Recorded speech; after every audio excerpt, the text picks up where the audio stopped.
totoong buhay ang ibong Adarna.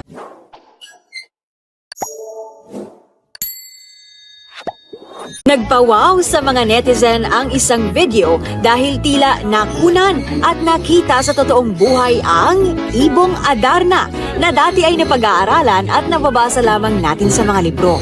Ayon sa uploader, nakita niya ito sa Semirara Islands sa Antique, bagamat hindi ito humuhuni katulad ng pagkakaalam natin sa ibong Adarna. Ang ibon na ito ay isang golden pheasant, isa sa mga pinakakilalang species ng pheasant bird.